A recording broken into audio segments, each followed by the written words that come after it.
Formal nang idineklara ng Provincial Peace and Order Council sa pangunguna ni Governor Daniel Fernando ang probinsya ng Bulacan na nasa ilalim na ito ng State of Stable Internal Peace and Security sa isang simpleng ceremonial signing of declaration na ginanap sa hiyas ng Bulacan Convention Center, City of Malolos, Bulacan kamakailan. Ang nasabing deklarasyon ay sumunod matapos mabuwag ng mga kasundaluhan ng 7ID ang lahat ng mga guerrilla fronts ng mga teroristang NPA na banta sa kapayapaan at kaunlaran sa lugar.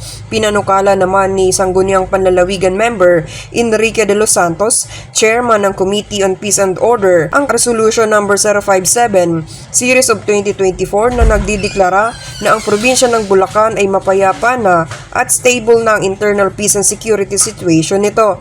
Dumalo sa nasabing seremonya si Brigadier General Oliver C. Makiling, ang Assistant Division Commander ng Kaugnay Division na humalili kay Brigadier General Joseph Norwin D. Pasamonte, Philippine Army.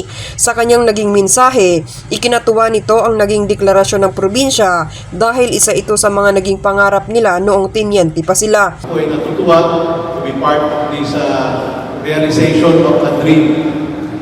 Ito ay pangarap lang namin noon, ngayon naging reality na, kaya palampakan natin tayo ng ating sarili sa pagsasama-sama nito. Sana hindi lang ito nagtatapos dito, may pagpapatuloy sana natin na masustain na hindi na makabalik pa ang communist insurgency dito sa probinsya ng Bulacan.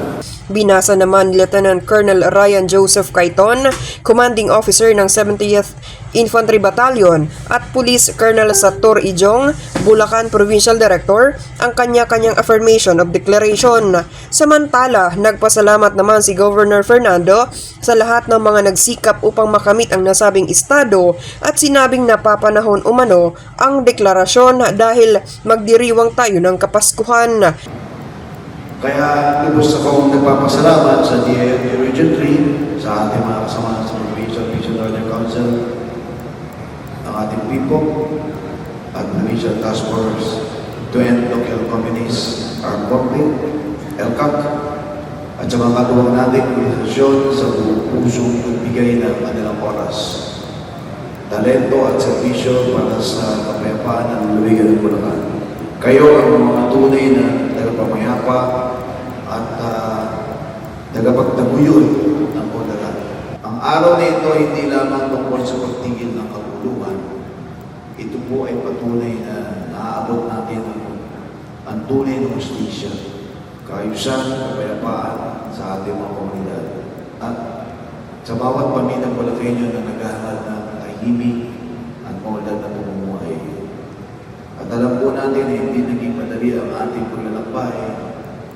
Maraming hamon ang ating kinakaharap, ngunit sa pamagitan ng ating pagtutulong-tulungan, magtagumpay natin ay matatagumpay natin malampasan ang lahat ng mga pagsubok. Panauhin din sa nasabing ceremonial signing of declaration sila Colonel Ronald M. Bautista, Acting Commander ng 703rd Infantry Brigade, Commodore Carl De Capia, Philippine Navy, Deputy Commander ng Northern Luzon Command, at iba pang matataas na opisyal ng PNP, stakeholders at mga miyembro ng Provincial Peace and Order Council.